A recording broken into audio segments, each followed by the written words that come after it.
দেখতে দেখতে আমাদের মাঝে 12টা রোজা। আর এই 12টা রোজায় আমার ডাক দিল আমার প্রিয়তমা। জানি না আমার থেকে আগে কখন উঠে গেছে। ঘুম ভাঙতেই দেখি ঘড়ির কাঁটায় বাজে 4টে বাজতে 5 মিনিট মতো বাকি। আর আজকে আমাদের সেহরিতে ছিল খেজুর, সন্দেশ, কলা ও ডাব। আর সেহরিতে প্রথম খেলাম খেজুর প্রিয়তমার হাতে, তারপর খেলাম একটা কলা, তারপর প্রিয়তমার হাতে সন্দেশ খেয়ে আমার সেহরি কমপ্লিট করলাম। সকাল হতেই কাজে চলে এলাম। কিছুটা কাজ সারার পরে বাড়ি ফেরার পথে দেখতে পেলাম রাস্তায় একটা বাচ্চা ছেলে বসে আছে।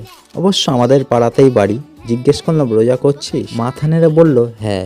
বাড়ি ফিরেই দেখছি প্রিয়তমা এখানে বানাচ্ছে ঘুগনি। তো আমি জিজ্ঞেস করলাম, আজকের ইফতারে কি কি বানাচ্ছ?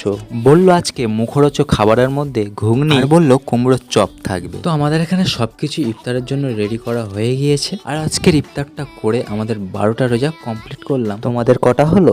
মনের ঘরে